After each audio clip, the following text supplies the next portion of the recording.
And if you want to be relatively competitive, I swim about 10,000 yards a week, 7 to 10. I bike anywhere from 120 to as much as 250 miles a week. A peak week I'll do, especially if I'm focused on an Ironman race, I'll bike 2 weeks of 200 miles, 250 miles back to back. And I average about 30 to 40 miles a week running. And so how do you like manage with all that with life? Yeah, well, it's funny that I mean it comes with the sacrifice. I mean, I don't I a lot of the social things that other people do, I don't do. My social life is my time with my kids and my training. Most of my friends are triathletes as well, and they understand my commitment to my training. I'm single right now, but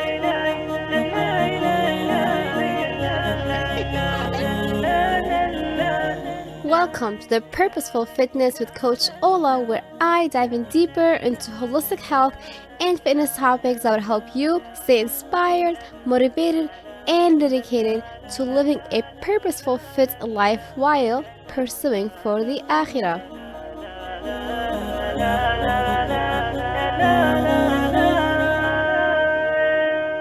Hey everyone, welcome to episode number 45 with Coach Ola. I am so excited to finally be able to get this episode together and out as it was recorded back in the summer 2019.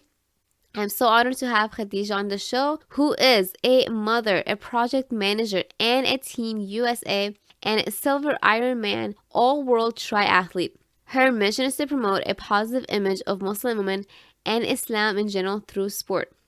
She and I talked about different brands that she represents. One of them is the Aisha Sport Hijab and the Aisha company, which I love as well.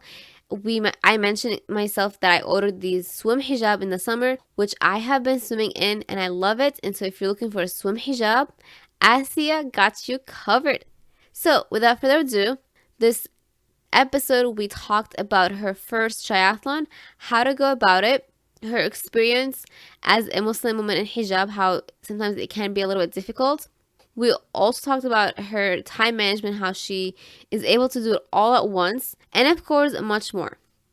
Before we get started, I would like to remind you there is a Ramadan prep guide called the Purposeful Ramadan Prep Guide. You can find in the show notes. It's meant to help you be able to be prepared in just 5 days. It includes a goal setting, reflection, and a workout plan that you can follow along. And I hope that you're able to find it beneficial to find your purpose again, to be purposeful in what you do.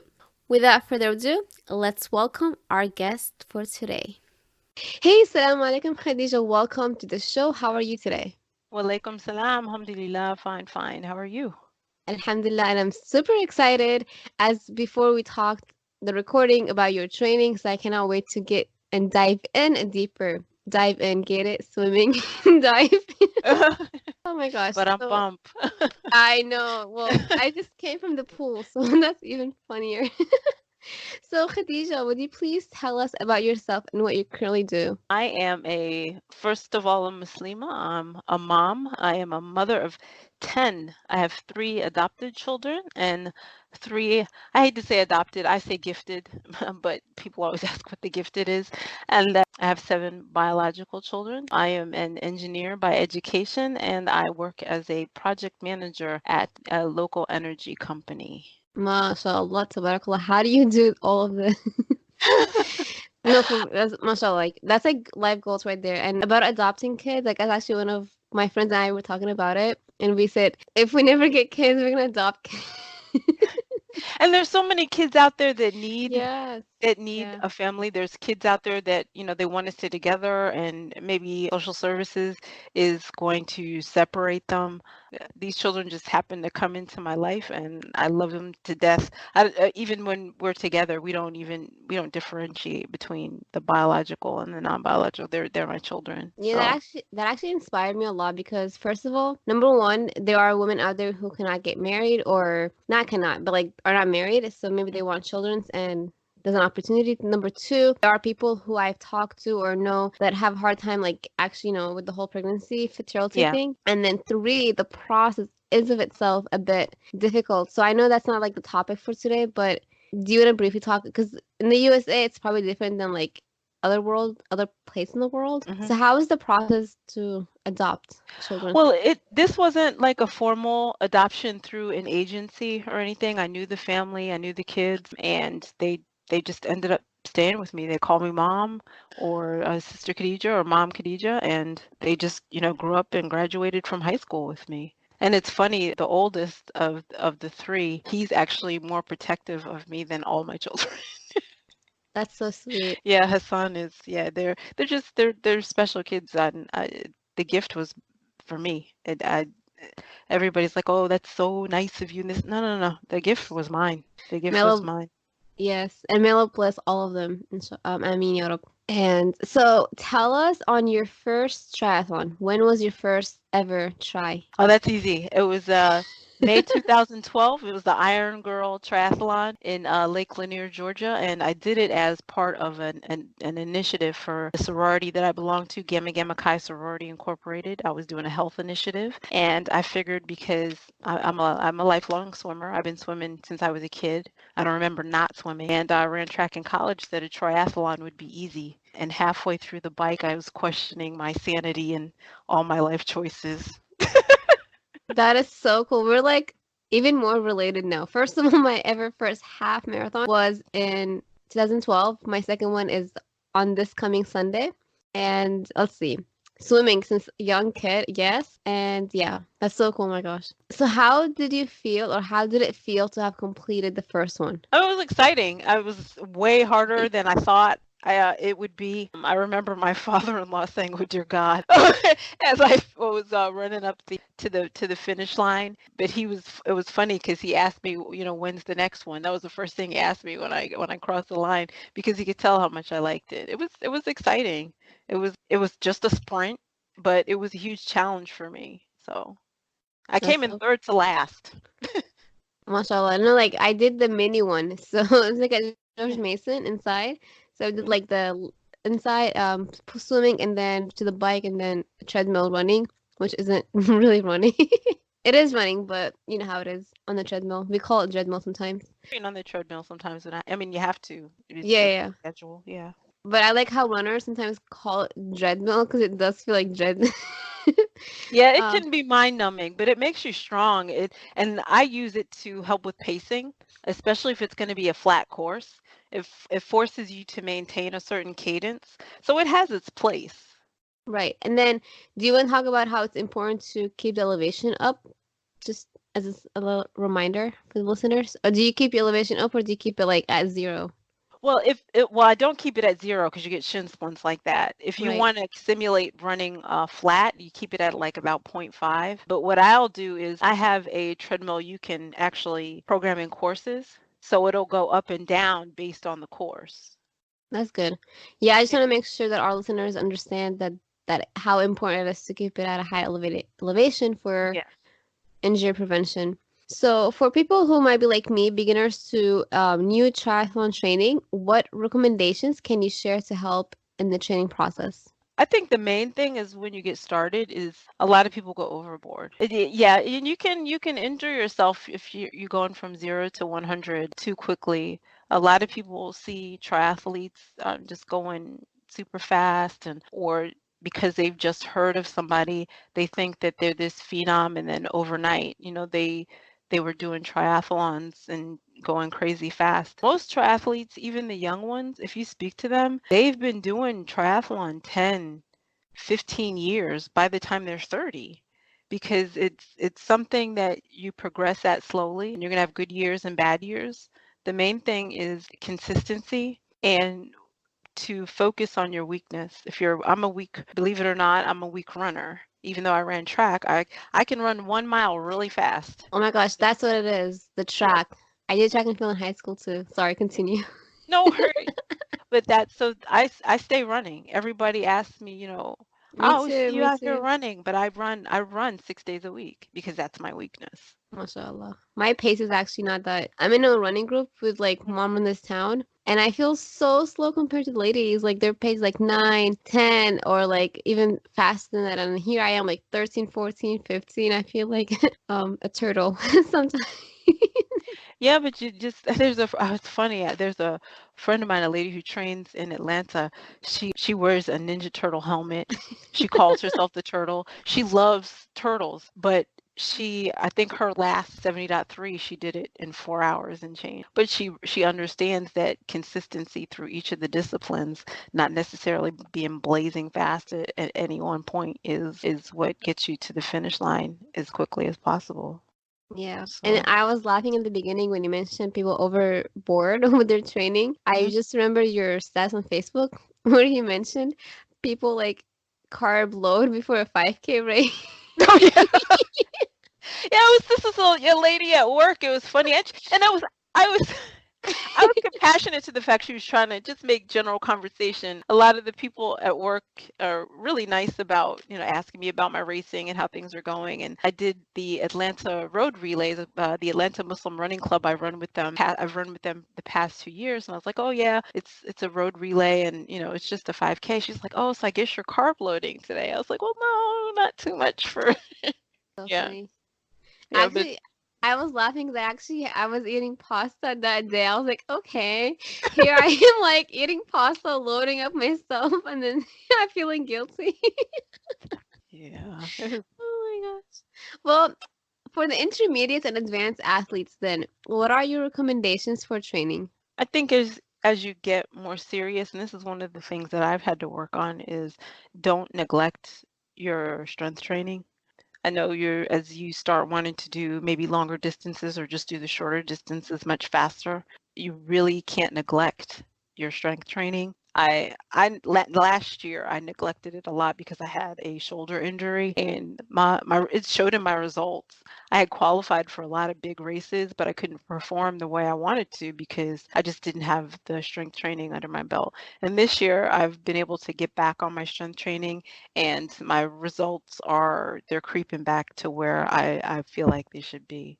So that's very important. Just be consistent and make sure that you get a good strength trainer. Yes. As I mentioned, yes, and as I mentioned, that's why it's important to invest in a sports and conditioning certified trainer Mhm. because it is really important, as you mentioned, strength training and cross training as well. Like even for my half marathon that I am training for, like I included swimming and biking because it's not just like run, run, run. I noticed even with one of my former managers and now friend who's a fitness professional, we talked about how a lot of runners like avoid that strength training and it can really cause injuries in the long run.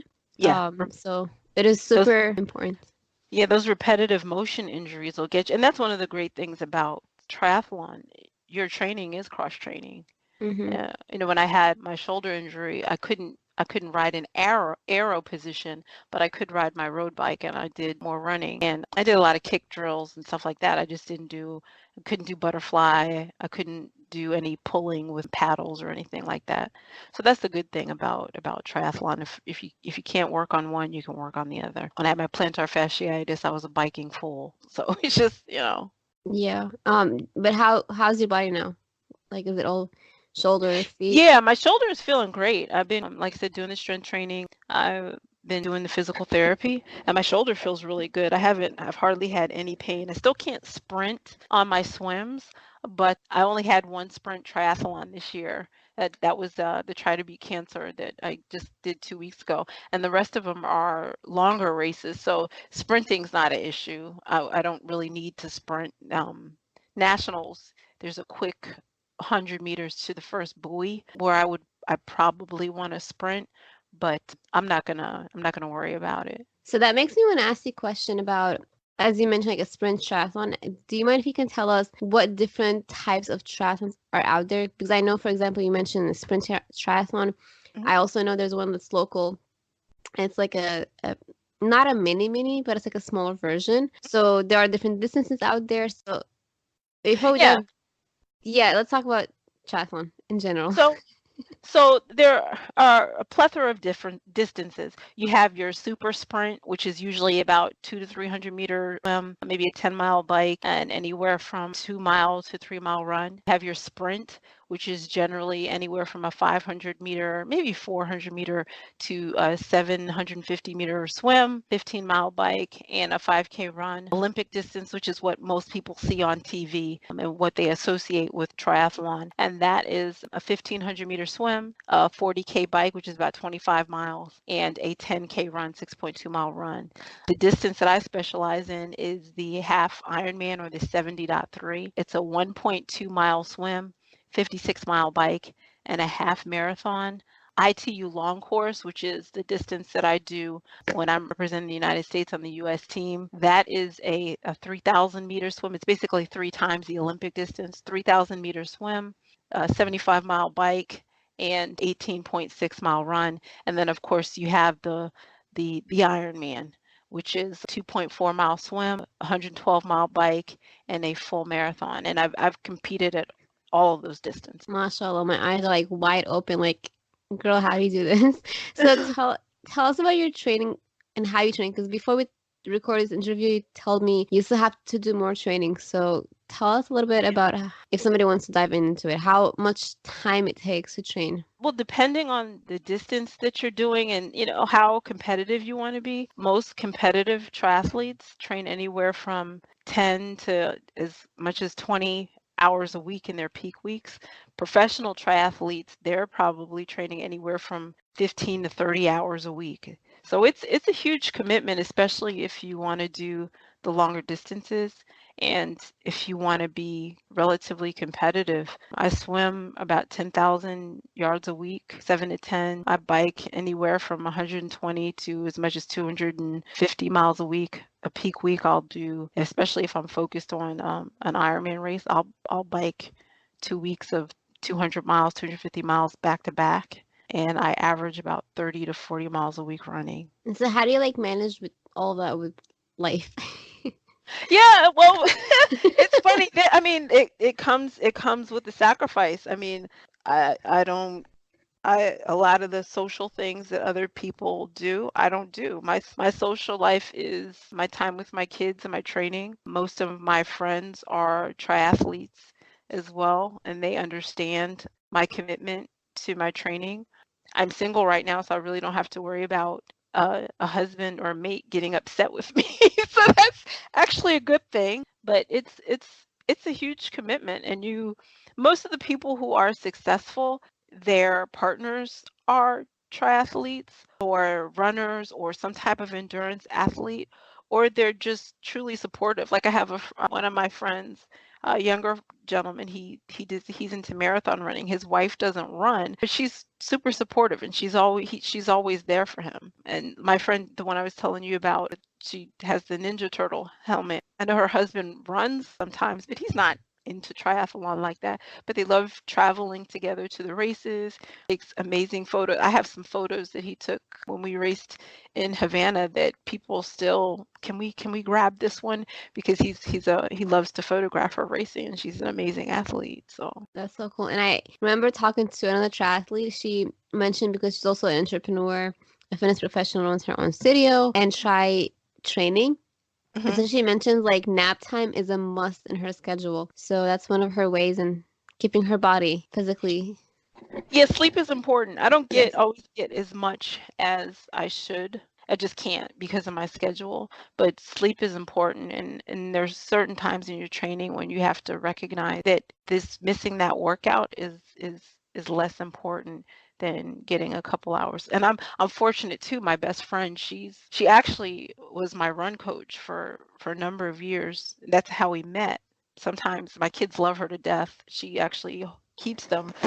When I travel overseas, sometimes they'll go to her house and I just zonk out, or her kids will come, her youngest will come to my house so she can, get some rest. So it's nobody does it alone, believe me.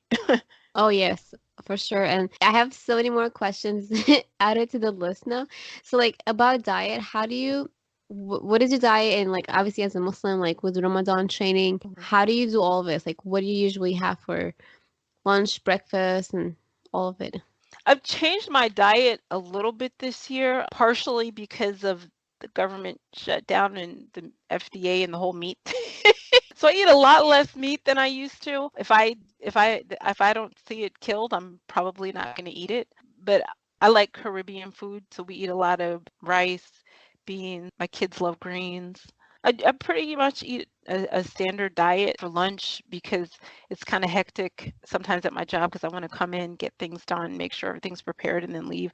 I have like soup and a sandwich or something for lunch, but I just try to keep everything pretty balanced. I avoid sweets because I have been in the past a borderline diabetic. Me So too. Oh my goodness. SubhanAllah. yeah. Me. Yeah, so it's very, and that's one of the reasons that I'm with the nutrition company that I'm with. I found them by accident Oh, at which my one? first F2C Nutrition. I found them, well, nothing's by accident. We all know that it was written at ITU World, my first ITU World Championship experience. And I was just talking with the owner and I was telling him that products that I was using work well, but 2 or 3 days after each race, I was sick because my blood sugar was completely out of whack. And, he asked me to try his stuff and I was a little bit, whatever at first, but literally in the middle of the race, and never do this anybody, I trashed my nutrition and I took the on-course nutrition and I felt great. And I've been using them ever since. And I have no problem being an ambassador and being sponsored by them because it's a product that I believe in. I would, if they didn't sponsor me, I would still use their products. They make amazing products. They teach us about not just using the products, but our overall nutrition and how to stay healthy. And it's a brand I'm proud of, and it's a nutrition that I can say that I use, and I would use it no matter what. So And what is that called again? F2C Nutrition. So I race with a FC. product called Glycodurin, and the company is F2C Nutrition. And I'll make a shameless plug. You can use my discount code. It's Khadijah15 to get a 15% discount. But yeah, it's a great company, and the people who run the company, they're amazing people. They're really just genuine. Everything will be in the show notes, guys. So I'll link it if you missed that out. And that's Hmm. so cool. That's actually one of the questions to be asked. But before that question, in your own experience while training and racing, as a Hmm. proud woman in hijab, what obstacles have you experienced or overcome with the hijab on? The main thing has been gear. I have been almost pulled out of courses because they're saying that it was a non-wetsuit race. You can't race fully covered. Even just as recent as last year at nationals, an official who wasn't aware of the rules on the books tried to DQ me. I had to go to the head official and say, hey. And the funny thing was, when the head official walked up and the official who DQ'd me was standing there, the head official knew me. He said, hey, Khadijah, how are you doing? And the shock on his face was like, okay, I think I made a mistake. I And saw your stats I, on Facebook. Was that it? yeah. And Oh then my gosh. I won't say the race because Yes. I don't want to. Mention, no, you don't have to. But I have a race where I purposely lined up with a friend because we were doing the race together, and it wasn't like a qualifying race or anything. It was just a fun race we were doing. The official literally grabbed my arm and told me that I was going to have to go to the back and race with the wetsuit racers. I said, this is an ITU certified kit. I race fully covered. I'm Muslim. And fortunately, once again, I think it was the announcer this time knew me. And he said, that's fine. We know her. She races ITU. And my friend looked at me. She was like, you go through this every race? I was like, well, not every race, but it's not uncommon. So what is an ITU? I don't know that part actually. That's International Triathlon Union. So you have different types Ah, of branded races. ITU is when you are representing your national federation. interesting. I'm So that's, learning. yeah, so that's when I race as a Team USA athlete at ITU races. And what outfit do you wear? Because you mentioned the wetsuit, which is kind of like a lot of people will be like, oh, it's like a bathing suit kind of thing. But what do you wear? It's a triathlon kit. It's mostly spandex and nylon. The company that makes my Jason Reinhardt at Peaks Apparel, which is a division of a company called Exceed, he makes all of my custom kits for me. He made my lavender and black Wakanda kit that I wear now. So those are the kits that I wear normally. When I race ITU races, I have a kit that was designed for me by Roca, but the Peaks Apparel kits are by far my favorite. They're super comfortable. Jason has really made a commitment to making very nice hijabi triathlon kits, committed to the sport of triathlon. And the kits that he's made me, we sit down and go over the design. And chafing is a big issue with triathletes. I have never chafed in one of his kits. After I race, it looks like I never raced. I have no chafing anywhere. I need that. What is it available for everyone or just like for Yeah, you? if you I'll send you his information. If you Yes, inbox please. Jason, he makes the kits. They're a little, but all kits are pricey. They're a little bit pricey, but they're well worth the money. Oh, by the way, guys, FYI, it is so true. Whether it's running, like 5Ks, 10Ks, or triathlon, all of it costs so much money. The sad reality, like I was talking to another runner, hijabi, and then she was like, unfortunately, that's just the like even running, you would think it's a cheap sport, but it's actually like it can be costly, Yeah. unfortunately. Yeah, and I go through a pair of shoes every probably about 8 weeks. Yeah. Well, if you don't mind sending me the information, I'll add in the show notes Hmm. and then I can share it too. Yeah. So that reminds me of the next question, which will be interesting to talk about. So you and I have this really strong belief, which I love to share with our audience. As an Asia Sport Hijab ambassador, can Yeah. you share with us why it is important to choose which company to become an ambassador to? I love Asia Sport because of their mission. Yes. They donate hijabs to young Muslim women who want to be in sports but don't necessarily have gear to wear. And they're in it for the long haul. They and they're Muslim women themselves. They've made a commitment to us that is never going to go away. I think some of these other companies, it's a fad.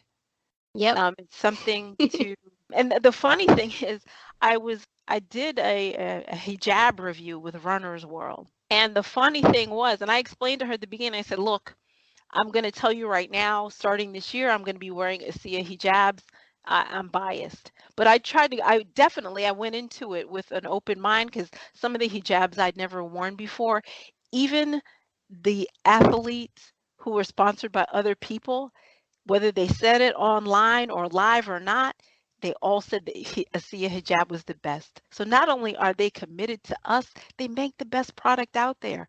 The first time I raced in it was in Havana, Cuba. I ran out of transition and wallahi, I touched my head because I swore I thought I had taken my hijab off. But it didn't come off. I know I It have was one. so It's cool. comfortable. Well, Yeah. I told them about it. They said thank you for your feedback. We'll take it into consideration. They also like I have one of them, the sports hijab, I believe. Mhm, And for me personally, it was just like tied on my ear, so like my ear mhm, kind of like showed. It was just like awkward. mhm, However, since I do wear Amira hijabs, I have the undercover. So what mhm, I do the undercover, and then the Asiya hijab is like the overcover, like the mhm. Amira type. But it's so nice because you know it's sweaty and all of it. It's yeah, Yeah, that's but how I. they're amazing, and they made me a custom Team USA hijab, It's and so cute. yeah, and I don't have a ton of sponsors, but the ones that I have, I'm very proud of. Comfort Zone soaps, which is funny, they're like a soap company, but she makes a product called Runner's Rub, and then she makes bath bombs. Most people Ooh, just get the bath bombs because they smell good, and they do smell amazing, but she makes them with all natural products, and they take the soreness out of your muscles, and that Runner's Rub it's excellent for sore muscles as well. If I have like, a little tinge in my quads or my hamstrings, I'll put that on before I go run, and that crazy what Asper cream rub or whatever some people use, it doesn't have that. It smells great. She makes the best, and she makes all of it by hand. that's so cool. So, what is it called again? Runner's Rub? Cut the Runner's Rub. It's by Comfort Zone Soaps. I can send you the link to that too. As a matter of fact, all of the companies I'm sponsored by are on my website, and the Okay. discount codes are out there as well. But I'll send them to you as well. But the thing is, it's easy because I use the products that they sell. I'm proud of the products that they sell. The people that run the companies are amazing. And even if I wasn't sponsored by them, I would use their products that I would use. And I think if you're an athlete who wants to be sponsored, don't look to just be sponsored. Really look at products that you already use and that you believe in, and then it's easy. So I do Yes. Oh my gosh. So that's like my next question. But before I ask, Mhm. I just ordered my ICS swim hijab and I Yes, I cannot love those. wait. Yeah, I cannot wait to like test it out and like give a testimony about it. For someone like me or anyone like an athlete or an influencer who's interested to represent a company that aligns with their mission, our vision, what recommendations are you able to share to become an ambassador of that company or brand? Some of the companies have like an open season. I know for triathlon, it's usually like October to December. You'll see maybe the adverts on Instagram or Facebook, or if it's a company that you're interested in, just let them know you're interested. And sometimes they'll write you back or they'll say, "Oh, our open season is this period of time." And you'll get no's, and that's fine. But shouldn't if it's a product that you believe in, then it doesn't really matter. I mean, you'll probably want to use it anyway. And maybe that's just, Allah's way of leaving it open for you to try something different, you know? And before we wrap up, one more time, when do you fit training in your schedule? Is it before work, during work, after work? Well, because of my schedule with my children, they have to be to the bus stop at like 6:30 in the morning. My And God. I am not a morning person. I know that sounds crazy coming from a triathlete. I know, right? Uh, so I try to get to work as early as I can. I'm fortunate to be able to work from home 2 days a week. So I get my work done as early as I can, spend some time with my kids. And when everybody else is watching TV and relaxing, I'm training. I generally Tuesdays and Thursdays I'm able to train a little bit early because like I said, there's a park near my house that my two youngest children love to play at. So I do my speed work there while they're playing. But most of my training happens between 8 and midnight on the weekdays. Friday, I try to do a light day and get to bed early. And then I do my weekend training as early as possible so I can because they're usually in a coma till about 10 or 11. So I can get back home before they even realize I've gone anywhere and, spend the weekends with them. That So is that's, so yeah. inspiring and like may Allah give you the strength because it's like I'm just like wow. It's Yeah, it's amazing. it's difficult and it's a delicate balance. You just have to recognize when it's not. You have to make sure you understand your body enough to know it's not just you saying, I don't feel like training, or is it your body saying, you know what, you're tired, really need to go to bed instead of getting this extra hour of riding in or whatever. Yeah. So sometimes our bodies will just automatically like shut down no matter how much our brain will tell us to work out. Just Hmm. for the listeners out there, like you need to listen to your body as much as you can. So are there any questions that I should have asked but I didn't? I can't think of anything. I just encourage people, not necessarily triathlon, but to find their passion, to find something that makes you feel alive, that makes you want to give back to others. If somebody had told me before 2012 that this is what I'd be doing, I would have called them a liar. I've literally been able to travel all over the country, travel all over the world racing. It's become my platform to share Islam and to share a bit of who I am with other people. And I think people should focus on finding their passion, not being like anybody else. I think I heard an athlete say at the NCAA championships, they told me I had big shoes to fill, but I let them know I've come with my own shoes. Oh yeah. So it's important to realize that I don't want to be like any other athlete. I don't want any other athlete to try to be like me. Be who you are and recognize in doing that, sometimes you will have no choice but to be first. I didn't go out saying, "Oh, I want to be the first Muslim woman to be on the U.S. long course triathlon team, first Black woman to be on the U.S." I didn't go out with that intention. I went out with the intention of being the best athlete that I can be. And I remember seeing at a race, oh, they have their names on their rear end. How did that happen? I mean, literally, this is how it happened. And I was like, I want to do that. And like, well, they're on the U.S. team. I'm like, well, how do you do that? You know? And that's kind of how the whole quest to be on the U.S. team started. I love triathlon, and I'm following my passion, and I'm having a great time, and I'm trying to drag as many people along with me for the fun that'll come with me. Inshallah. Well, first of all, thank you, and Jazakallah khair for being an inspiring leader, woman, and mother to like so many well, obviously your kids, but to all of us, especially me, because that's like one of my goals to actually do an actual triathlon. And I have someone in my local community who's like has been winning so many like races and stuff, and it's just so inspiring. So thank you and keep it up. You're welcome. And so where can someone stay in contact with you? I'm on Facebook. If you type in Khadijah Triathlete or Trigamalete, I will come up on Facebook. I'm on Instagram. I'm on Twitter, but I don't tweet that much. There's too much just depressing stuff on Twitter right now. So I don't do Twitter that much, but I love Instagram and I love Facebook and I love to crack jokes. So you see, even like when I was talking about, listening She to does. my third my 30-minute nap taking 4 hours, that was my body saying 30 minutes was just not enough. So yeah, mostly Instagram and Facebook I like to be on. And I do have a YouTube channel. I have some pretty cool videos about triathlon and nutrition out there. And my of course my website is out there as well. You can get some discount codes for hijabs, nutrition, and some really great smelling soaps and bath bombs. Yum. I mean, sounds good.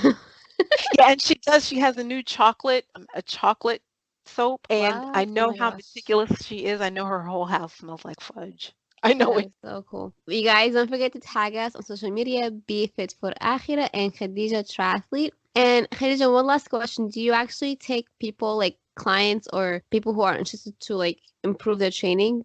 Do you offer services like that? Well, no, I am not a coach. I did mentor a young lady this year to her first triathlon. She was an amazing athlete to start with. She did really well in her first triathlon, and I was completely honored. She came to Ironman Ohio just to support me at my race, and I was just completely thrilled. You can see her in all the videos. You can hear her hollering, "Go Khadijah, go Khadijah." After the experience of mentoring, it was really great. I do intend to get my coaching certificate, but I'm not a coach, but I do intend to get my coaching certificate. And I do, as part of just giving back, because so many people have given to me every year, I plan to try to mentor somebody. I want to do, Tracy, we did it remotely, but I do want to try to do someone local next year so we can have that one-on-one time and, just kind of do things in person together. But yeah, that's something that's coming. I do Inshallah. public speaking as well. I have done quite a bit of public speaking. Inshallah. And I cannot wait to meet you in person, do a triathlon with you, and then further collaborations, inshallah. Inshallah. Inshallah. So thank you so much for your time. Have a wonderful night. It is night here. And you guys, FYI, she trained before this and she's gonna continue training after this call. So Yeah, I'm about to get on the bike. thank you for your precious time and Thank you for having me. thank you for tuning in. If you've enjoyed this episode, make sure to subscribe today and leave a 5-star review. You can also screenshot and share this episode with a family or a friend. Be strong, be fit for Akhirah.